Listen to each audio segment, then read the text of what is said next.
So the idea behind peer-to-peer is that everybody's computer has broadband, tons of bandwidth, and you're not using all of it all the time. So while you're downloading big files, you can also help serve them to the other people that are downloading them, so everybody helps everybody.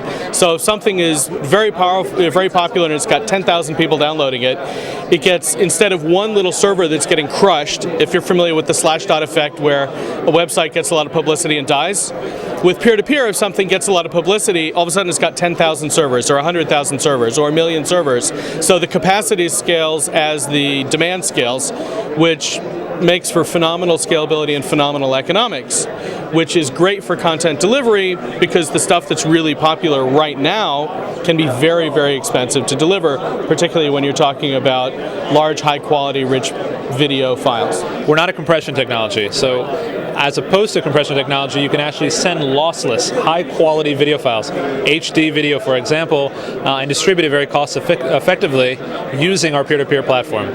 And today Pando is a consumer application that lets end users distribute their large media files and very easily via email or IM or posting to their webpage, make their downloadable videos and HD media assets available for people to download. Okay, well, just to clarify something, so I have like a 20 megabyte file or 50 megabyte file, and I'm going to send it to you by email.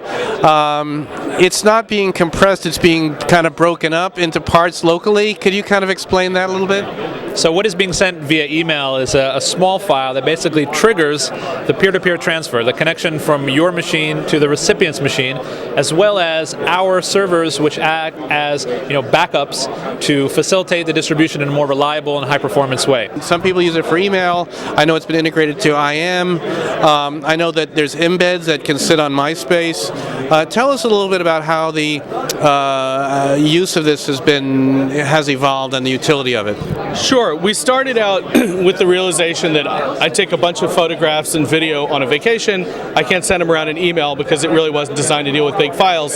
So using peer-to-peer as an extension to email, it let you send these huge media files around. That hit an early pain point that lets consumers send stuff to each other. We extended that to integrations with Instant Messenger, so with Yahoo and Skype, people can send these huge files and collections of files around.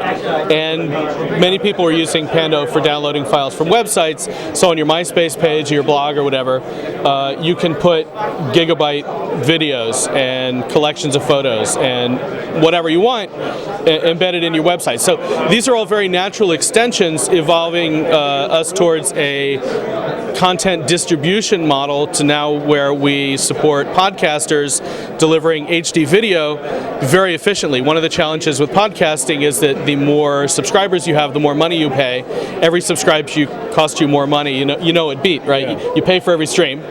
And whereas with peer-to-peer, if you got 1,000 subscribers and then you go to 10,000 subscribers or 100,000 subscribers, the cost is the same because peer-to-peer handles the scaling, which means that you can scale your business without scaling your costs, which is good for profitability. To improve your performance. Exactly. And more downloaders, the better performance and the lower cost. That's the really disruptive nature of a peer-to-peer media distribution platform. And if I may make one last announcement, Pando a year ago almost to the day launched our public beta, May of 2006, and this weekend we just passed our 7th million install of our Pando client. We're actually now the fastest growing hybrid peer-to-peer media distribution platform on the internet.